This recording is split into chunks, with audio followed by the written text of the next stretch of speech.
Yep, you're in. Michele Norris interview, take one, marker.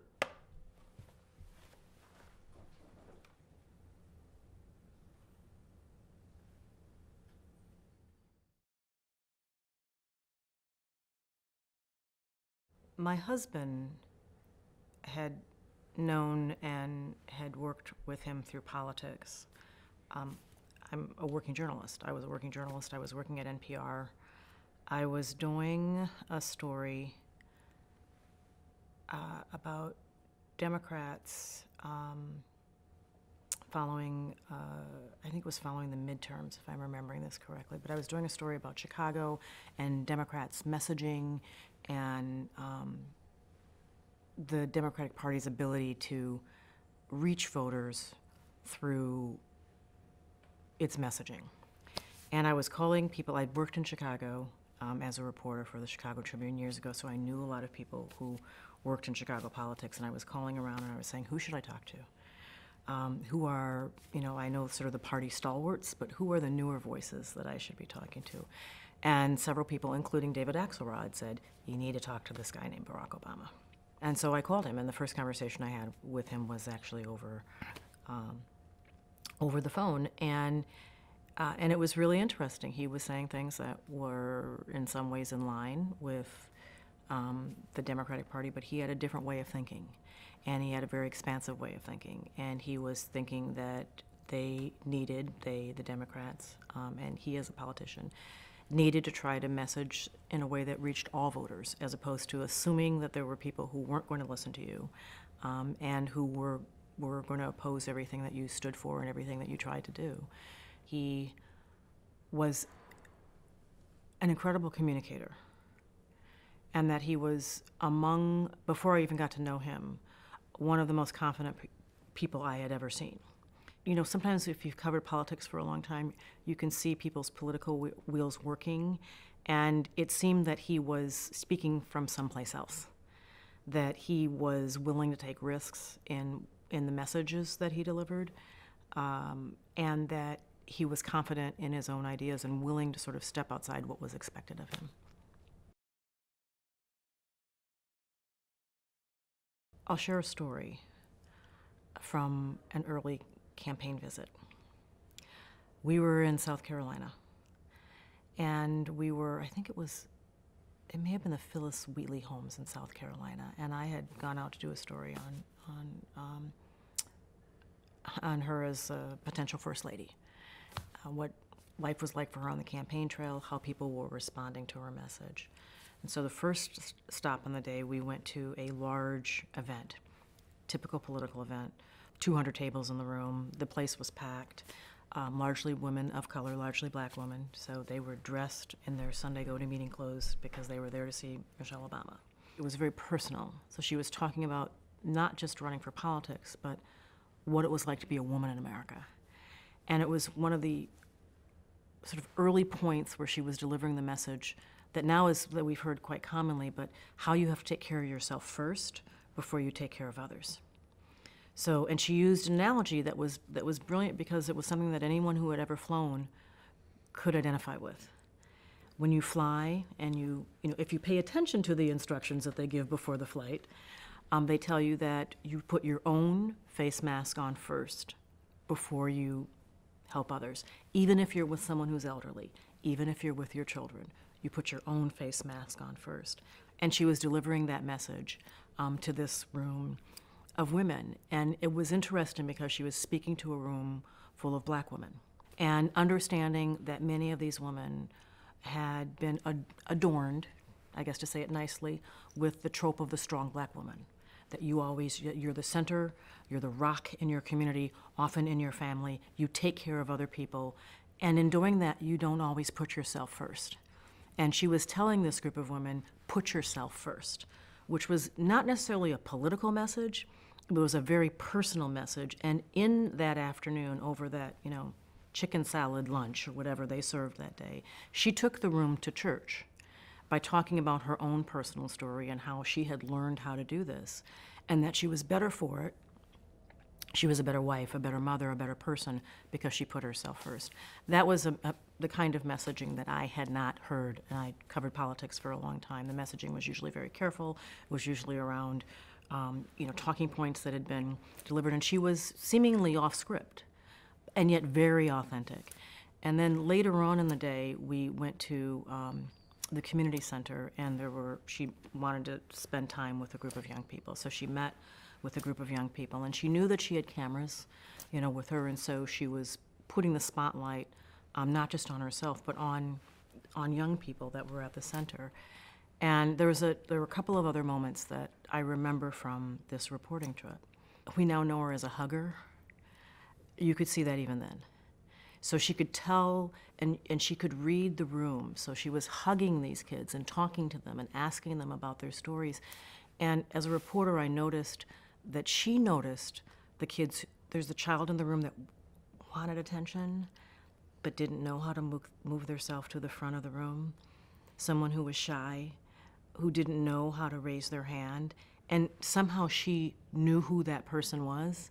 And even though they were standing 3 feet off, and maybe not the most popular or the most talkative kid, her radar took her to that child. And she went and gave that child some time and gave that child a hug and basically said to that child, I see you. And because she was followed by cameras, the world is going to see you too. Then later we toured the center, and it's a place where there's, athletic facilities and meeting halls, and there was a dance studio in there, and there was someone who was giving dance lessons. And so she watched the kids as they went through their routine with a dance instructor who was a taskmaster, you're offbeat, And then he said, after they did the number, he turned to her and he said, we would love if you would, since you've watched us go through the routine and we understand that you like to dance, we would love if you would join us. Most people who were in the public eye, who were attached to someone who was running for the highest office of the land, would not say yes to that, because the footage would live somewhere, the cameras, would capture it. And she just so quickly said, sure, I'll dance with the kids. I'll get in line. And then she turned to me and she said, but I'll only do it if Michele does it too. And as a reporter, you're usually on the periphery, and she just said it like, are you planning to say no? Because I'm waiting for you to get up. And I looked at my producer, Andrea Shue, and she goes, go. And so, I got up and I did it, and we did this line dance, with these kids. And I remember it because it was unusual for, me to do something like that in a reporting trip. But I also remember it because she stepped outside of herself in a way that you didn't necessarily see. At politics at that level, which is so carefully scripted, and where everyone is so aware and to some degree worried about the image that might be projected to the world, she in that moment was worried about the image, or not worried, just her concern. Her concern was with the image that she was projecting to the young people in the room.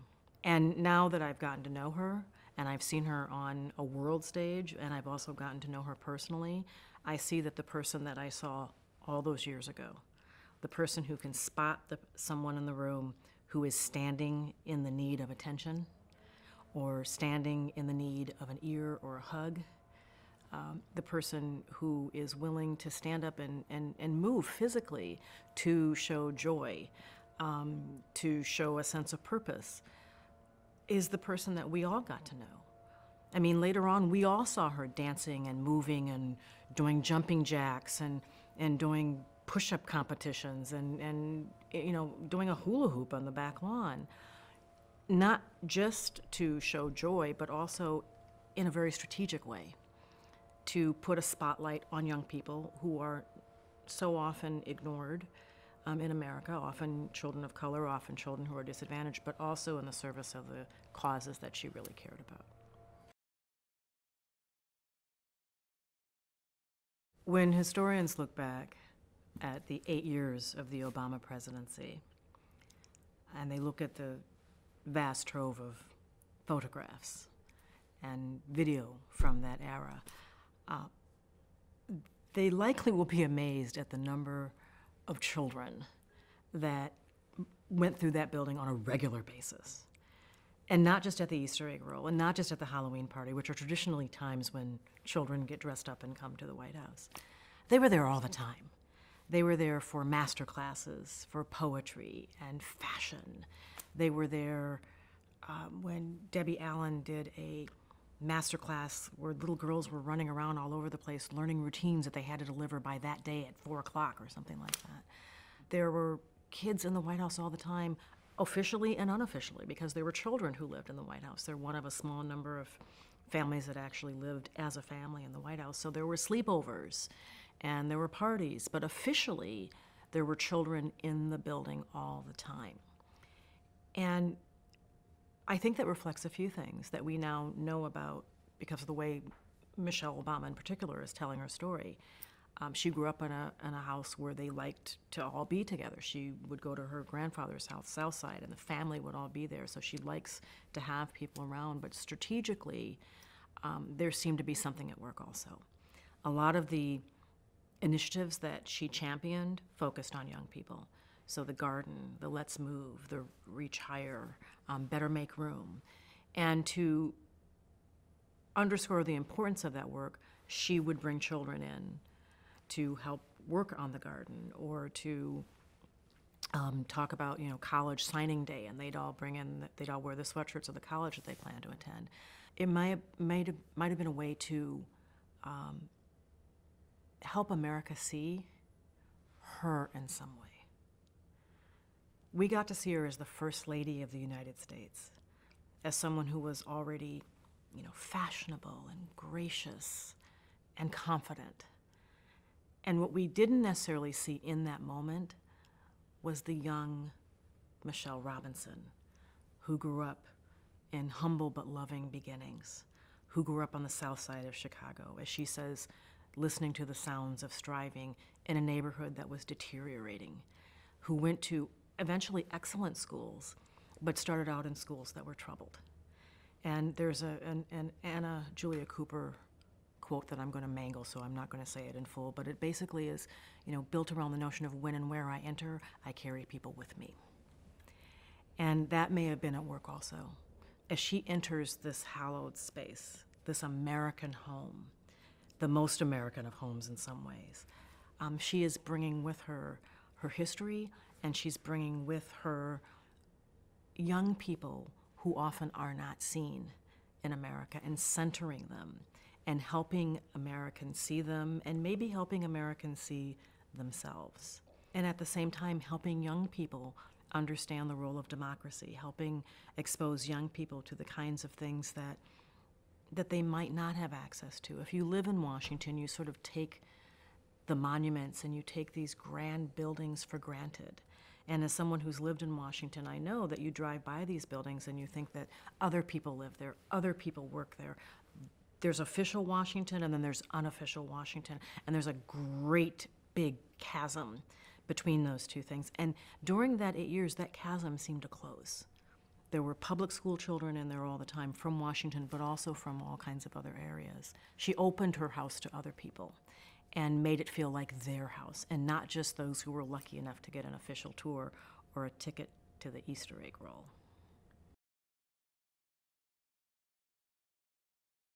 It's interesting that Michelle Obama, in writing her book and telling her story, has decided to talk about the criticism that she faced in a very honest way. And so that people understood that it hurt. And people understood that it placed her in a box that was not of her making. But she writes about it, and she now talks about it in a way that is not just individual, it's also universal. So she's saying, this happened to me, and it really hurt. But understand that there are a lot of other women who labor under this kind of criticism.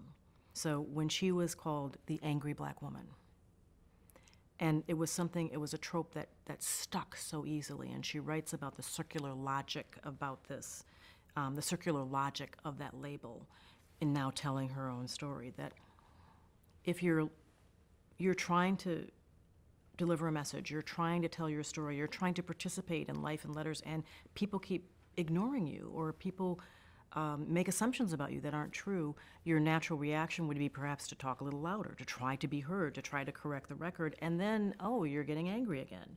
So it becomes this sort of circular logic, this circular trope.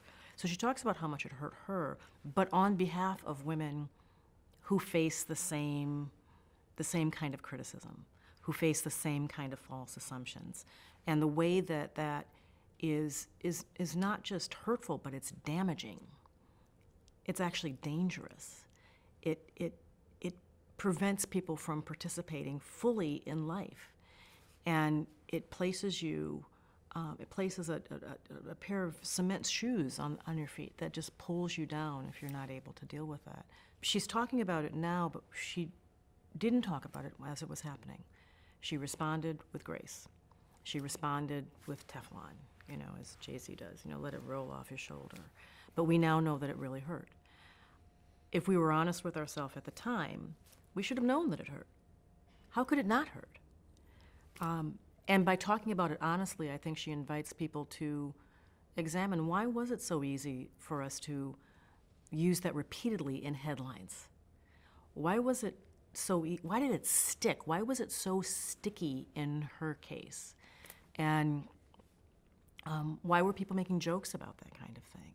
It took a lot of courage, I think, for her to speak honestly about that. And by speaking honestly about it, I think it allows for a conversation that might, I don't know if it's going to extinguish these tropes, but people will think about it more carefully.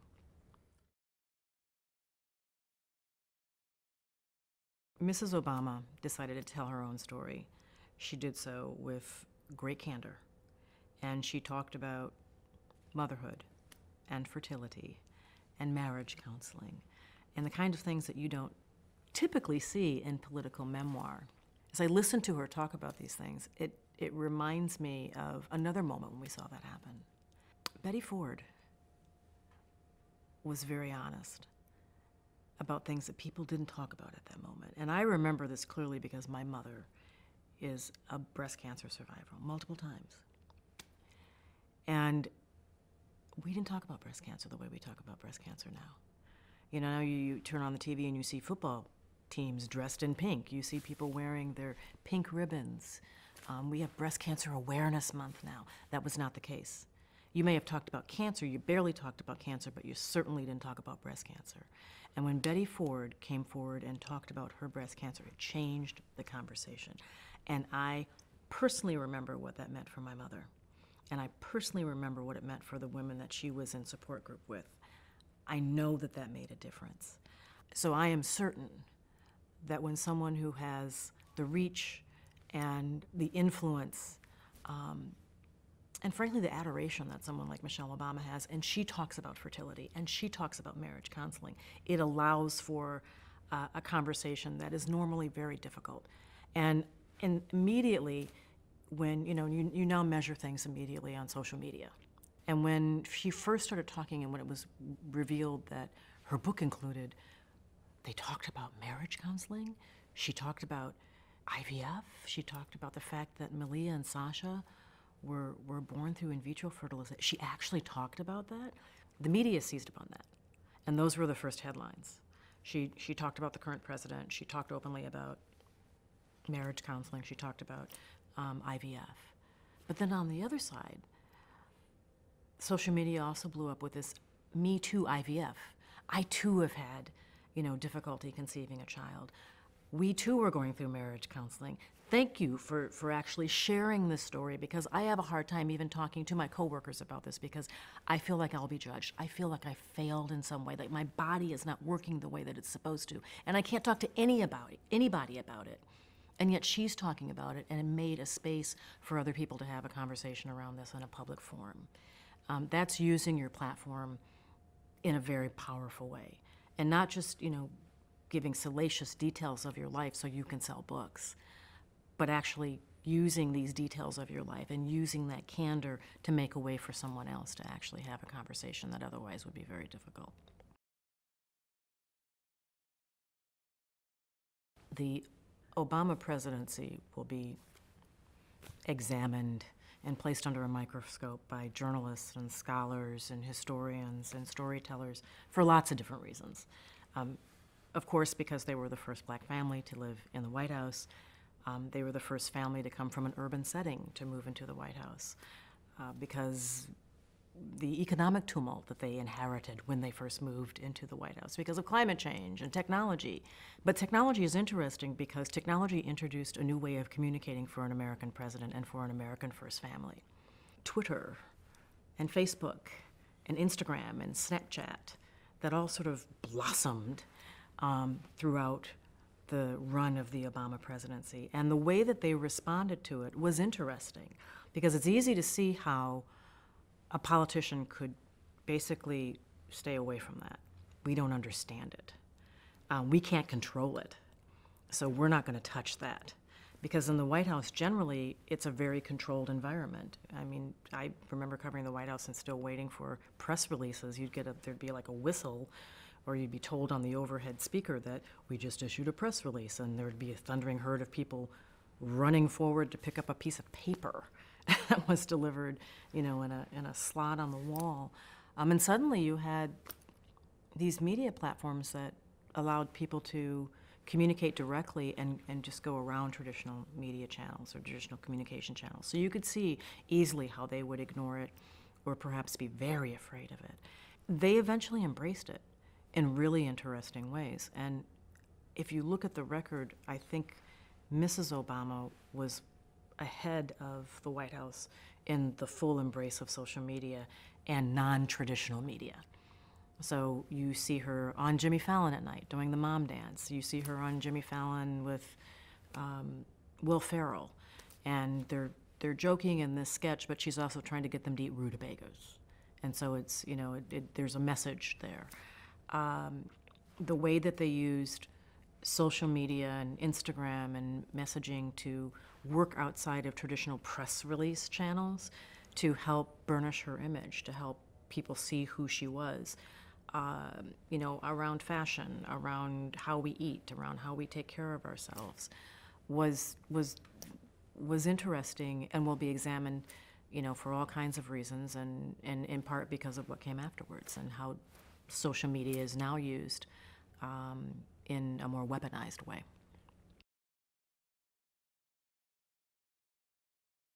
During the Obama candidacy, there was a word that was in vogue that is hard, it's hard to utter now with almost an eye roll. But throughout his candidacy, there were a lot of people of influence, talking about the notion that America might be entering a post-racial status. That because of the ascendancy of his candidacy, because of the success of his candidacy, because of this transcendent moment where America, with its history, with its complicated history around race, had elected a black man as president of the United States. Some interpreted that to mean that we were in a new space, that matters of race maybe wouldn't carry the same weight. Post-racial is an interesting word because it didn't, it was a new word. If you actually look it up, it actually hadn't been used much. It was not part of the American vernacular. You can actually study this. There have been studies on this, that it had been used, less than a dozen times before 2006. And then suddenly, it was everywhere. And words just don't sort of populate our lexicon like that. So it's interesting why we as a society embraced that word. Was it hope that maybe race would be less important? Was it hubris? Were we deluded? The idea that a family of color would move into the White House and that matters of race would be over seems almost ridiculous in retrospect. Perhaps we should have been putting our seatbelts on and preparing ourselves for a rather bumpy ride. When he was elected as President of the United States, there were a lot of Americans who'd never had a black boss. And here he was the highest authority figure in the land. People of color, and men of color in particular, were stripped of any notion of authority. And here he was being given the keys to the kingdom, essentially. That ushered in several conversations around race, and some of them were quite ugly. But some of them were quite positive, and some of them were quite productive. But the idea that we would stop talking about race just is really, is ridiculous now that we think about it.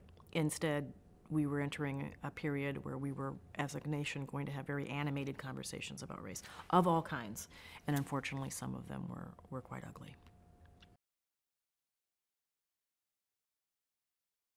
When President Obama was elected, there was an expectation that he might lead some sort of national conversation around race. Some of that had to do with the fact that he was a person of color. And most conversations around race are often led by people of color. So perhaps there was a higher degree of expectation around that. What's interesting is that we don't expect the same thing of white politicians. And they too have skin in the game. So there probably should be some parity there, but there's not. So there was an expectation that he might lead this sort of national conversation. The expectations might be heightened because of the quite eloquent speech he gave in Philadelphia, where he talked with candor and with eloquence and honesty about a subject that a lot of politicians don't talk about. I mean, you're often counseled as a politician, that's too complicated, try to stay away from that conversation. As a man of color, it may have been impossible for him to do that, but I think the expectations around what he was expected to do were heightened and maybe unrealistic. What would a national conversation about race sound like? Was he going to sit down and on the third Tuesday of March that we were all going to sit down and have this national conversation? In my experience, now I spend a lot of time examining race in America and examining issues around cultural identity. And we as Americans have a hard time talking about this subject. So we often look to someone else to help us navigate that space, to guide us through that space. And there may have been an expectation that he would be the person to lead that conversation so that someone else didn't have to talk about it. So, I'm not going to talk about this, but I prefer that he would talk about this. And the unfortunate logic around that, everyone else gets to be a bystander when we're all affected by this. And that the expectation is that one person is going to lead this conversation and that everyone else just gets to watch. It's not really a national conversation. It's that one person is leading this kind of conversation. And one of the problems around that is that if you're not actually participating in that, the expectation is that things will get better or that things might move forward because of something someone else did and that you didn't have any role to play in that. It was a difficult path for him to have to try to walk because of those heightened expectations and because there were perhaps a double standard sometimes, that if he said something, it would carry more weight because he, as a man of color, was saying that. The flip side of that is that he could use that platform, and I think he became more comfortable. I mean, he will say that he became more comfortable over time talking about matters of race, calling the country's attention to something like the Trayvon Martin killing. One of the more interesting things about the first family and the conversation around race is the casual nature with which they have the conversation that often was missed by people. So people were perhaps looking for him to lead this national conversation, and early on there were several pundits, several journalists, several people through critique who were saying that the president didn't talk enough about race, that he didn't seem comfortable talking about race. I thought it was interesting because he seemed to talk about it quite a bit, but not in the way that he did in Philadelphia, where he stood in front of a phalanx of flags and said, I'm going to have a conversation about race now. This is the subject of my speech. He was talking about his background. Someone asked him about his background. I think it may have been before he actually was inaugurated. And he described himself as a mutt, not in a denigrating way at all, but just saying, I'm a little bit of this and I'm a little bit of that. And it was unusual in that it's not a word that you would normally attach to a president, because the profile of our presidents that's not been the profile. But it was also a very American statement, because he was using a colloquial term to talk about someone who was of mixed parentage, whose parents cross-pollinated in some way and brought different cultures together. And we see that as some sort of strange outlier, but actually right now in America, that is a very American story. Just noting that in a very casual way, and to the point that no one even noticed. There were other small moments where he went to, he was on the south side of Chicago, and he was sitting down with a group of young men in an event that sort of presaged the work that he would later do through My Brother's Keeper, where he would create a program that focused on the lives and the fortunes and the opportunities of young men of color. And he's sitting in this circle, and he's talking to these young men, and he's talking about his own life, and he's talking about his own struggles and his search for confidence and trying to find his way in the world. And he said, I'm you. I'm just like you. And it's just an offhand thing, and I don't know if I'm quoting him directly, but essentially he was saying, there's not that much space between us. I'm you. That's not something that you traditionally have heard a president say to a room full of young black men, because there's a gulf between them in terms of experience, in terms of lifestyle, in terms of access to opportunities, in terms of so many other things. And he was sitting there as the most powerful man in the country and saying, I am you. And not many people caught it in the moment, just how seismic that message was. And we sort of understood it on Inauguration Day, and we sort of understood it if you picked up, if you live in Washington, you pick up they sell these bookmarks everywhere that have all the presidents, and you pick up a bookmark and all the presidents look, 43 of them, and then suddenly there's Barack Obama, who obviously looks different. So you note it in times like that, but he was saying something that was asking us in the most subtle way to pay attention to a fact of his presidency, and talking in a profound way but through very casual language. And often we miss that. And so the criticism was that he never talks about race, when in fact, if you go back and look at the record, he was actually talking about it in casual and yet profound ways quite often. Americans have a hard time talking about race, and yet we talk about it all the time. But the conversation can be difficult. The media sometimes has a hard time talking about race and trying to figure out how to have this conversation. Some of it is, if you're in the White House, you're just moving so fast. Today it's oil prices, it's saving the auto industry, it's credit default swaps, it's, crisis on the Korean Peninsula. So you maybe don't have the time to really dig deep and think deeply about this. But it was one of the things that the press corps sometimes had a difficult thing wrestling with. How to participate or lead or even chronicle that conversation. When he mentioned that Trayvon Martin could have been his son, it was a profound statement. Again, I won't say it was a casual statement, but it was succinct and it was short. And he was making a point that invited or allowed or in some ways demanded that a press corps that sometimes had a difficult time talking about these issues lean into it and think about it in a more profound way. We have a hard time talking about it, and yet we talk about it all the time. I mean, I run a program now called the Race Card Project, where people share their stories around race and cultural identity that was based on the premise that Americans didn't want to talk about race.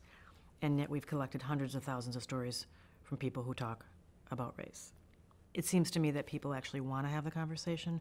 They're trying to figure out how and where to have it and how to merge into this conversation in a way that feels safe or brave or balanced.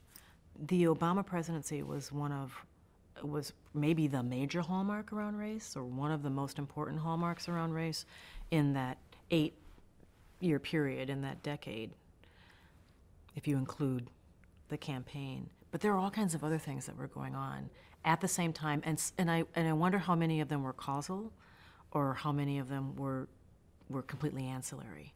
So his presidency begins at a moment where we are midterm, or we are sort of mid-turn, as we are turning the page to sort of a new era in America where the demographics are changing. So that didn't happen because of his presidency. His presidency just began at a moment where we're starting to realize that we are moving closer to becoming a minority, we are moving closer to becoming a majority-minority culture. We have to think about what it means to be American, because for a long time, the term American, the term all-American, the sort of cultural norm around Americanness was built around whiteness. And everything else was asterisks in some way. But the cultural norm was built around being white. And the cultural norms are starting to change. And you see that in popular culture.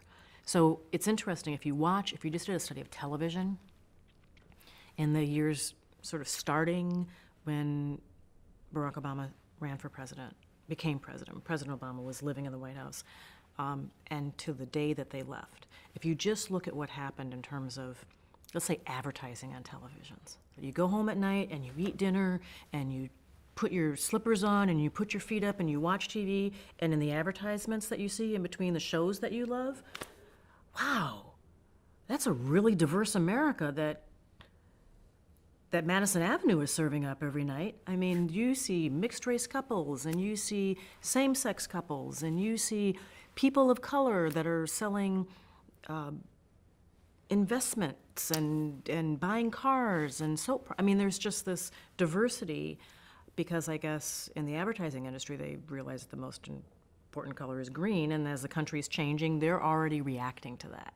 So there are cultural changes that you see all around. You see it in music. What's one of our greatest exports right now? American culture. And what does American culture sound like when it's exported right now? It has a heavy bass, right? It has a little bit of flavor to it right now. I mean, hip hop is one of our greatest exports. If you travel overseas and you see great big billboards that are selling Apple products and other products that are made here in America, look who's featured in those advertisements. So did the world react to that, or were those two things happening at the same time and feeding off and contributing to each other? Underneath that, or next to that, or alongside that is, what that means for other Americans, who suddenly feel otherized in a country that maybe felt like it was theirs. So as the cultural default changes, as the conversation changes, as the demographics of the country change, that change creates vertigo for some people. That change makes some people feel really uncomfortable. And it's not just, people who used to work in the mines or people who work with their hands. It's really, it runs the spectrum.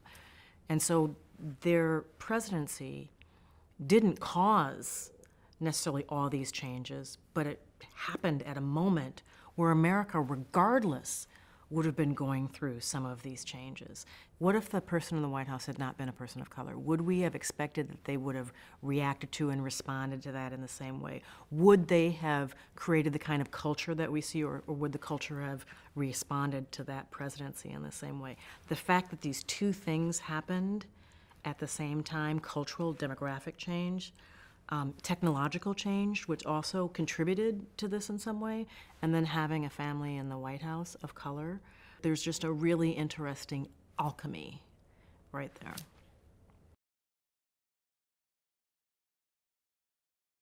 There's a saying that went around Washington after the second term, that winning the first election was important, winning the second election was really important. You can do a lot more work with 2 terms. It basically takes a couple of years to get the engine up and running. So from a practical sense, actually having a second term means that you, in terms of legislative victories and having a real impact on policy, the second term buys you a lot of time to really cement a legacy. If you were asking that in terms of the assessment of this presidency, particularly with regard to race,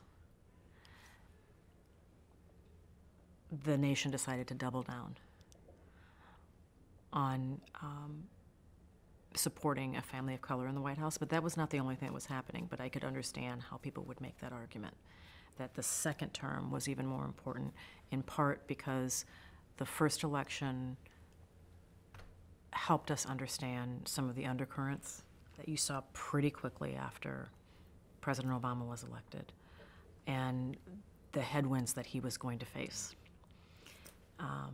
The decision, that was made and said out loud that, by the opposition party, that we're going to do everything possible to make sure that this is a failed presidency, that they were able to run effectively and successfully for a second term against those headwinds, said something important. President Obama very quickly developed this moniker, "No Drama Obama," and he was seen as being very cool and very aloof, when in fact he was very open with his emotions of all kinds. His laughter, that 1,000-watt smile that he flashed to great effect, but also, through genuine expressions of joy. You just sort of saw that. Sometimes politicians are very, measured. They live within an emotional range that is pretty tight. And you saw, sort of him being goofy sometimes. There are pictures of him playing with kids all the time, on the floor with them, or some kid walks in dressed as Superman and he shoots him, and the president is, reeling back like he was stung by a stun gun or something like that. He was a president who shed tears. He wasn't the first president to shed tears, but he did so on several occasions without apology. There was something very authentic about that. And I think in some of the moments where it happened, it was cathartic. When kids are shot at their school, we cry, we hurt, we're outraged. He shouldn't have to apologize. He reflected the emotions of the moment instead of deflecting the emotions of the moment for political expediency or because that was expected of him. I'm not sure that there's an actual political rule book, but there are certain rules that are understood if you're in politics at a very high level.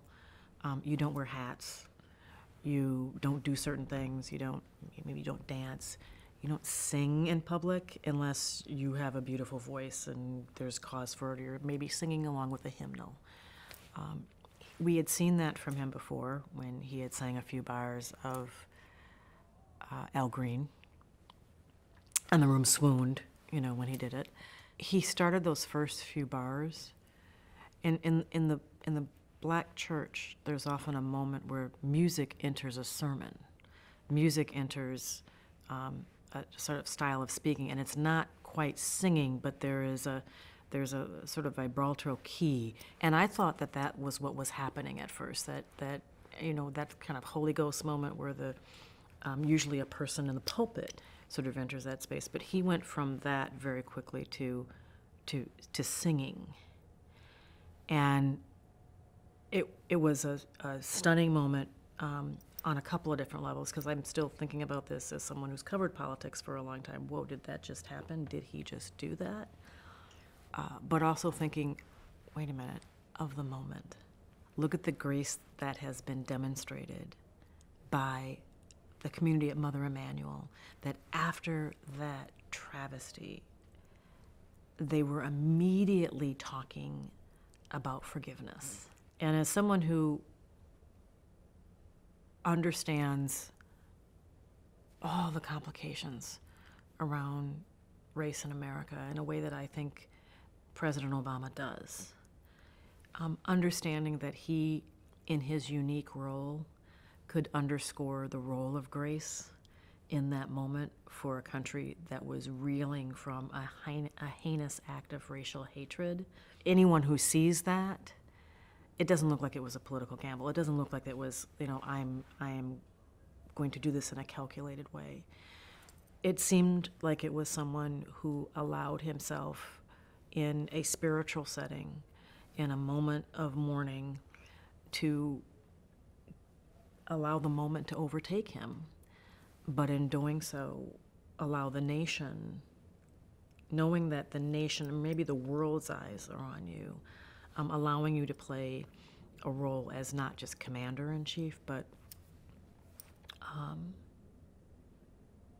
comforter-in-chief in some way. And I think that they both have done that time and time again, and probably more times than they would have cared to, particularly around gun violence in America.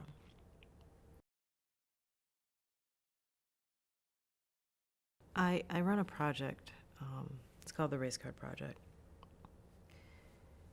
And we, for 8 years, since 2010, have been asking people to share stories about race and cultural identity, starting with 6 words. And the idea is that you use 6 words because you have to put a fine point on it. You have to distill your thoughts, your memories, your perspective, your anthem, your triumph, whatever it is. And then we ask people to explain the backstory behind their 6 words. And it has been an interesting taproot to understand America's racial and cultural DNA. So we've now collected enough stories that we've learned quite a bit about things that don't surface necessarily in news headlines. Because in news headlines, we're often reacting to the moment to the story of the day, to the thing that is captured our attention, usually because there's some conflict or controversy. In this sense, they're setting the agenda, so they're saying this is what's important to me. So sometimes the stories that land in the inbox at the Race Card Project are much more nuanced. They're sort of back burner issues, but important nonetheless, because that's the story that people choose to tell. And it can be a barometer, so you see things over time. So I like to say it's created a social tree ring, the stories in the archive that help us understand America's lived experience and memory and perspective around race and cultural identity during a really interesting period that's now bookmarked by Barack Obama and Donald Trump. And so we see moments. We see people reacting to Black Lives Matter. We see people reacting to the growth in interracial adoption and the growth of blended marriages, economic trends. And one of the things that we saw, people reacting to changing demographics in America and what that meant for their changing fortunes or their change of self, and then how that was impacted by the tone and the rhetoric in the political arena. Was I surprised by some of the things that surfaced with the rise of Donald Trump? Not necessarily surprised, because I had begun seeing it through the unique lens that I have. If anything, I don't know if I would say surprising. It was troubling how quickly that sort of discomfort and vertigo turned into something that that we started to see with regularity that would have been alarming, unacceptable. Ring the alarm bells as loud as you can when you see people using rhetoric around white nationalism, around Nazism, around racial hatred. It wasn't that it had surfaced, it was that it was suddenly normalized, that we were seeing it and not seeing it attached to something that is unacceptable or something that is troubling, as just something that happened on Tuesday, and it just shows up on your Twitter feed. And then something else happens, and then something else happens that you forget about what happened 2 days ago, because it's happening so often now that we don't even have time to adjust or digest or contextualize it to understand that this is happening with great regularity now, and this is just now part of the political discourse. That is something that did surprise me, and that is disturbing, and I think should be disturbing in any country that is built on a democracy, and that if you pay attention to the words in the Constitution, we are drifting. We are drifting right now away from both the language and the ideas behind what those words actually stand for.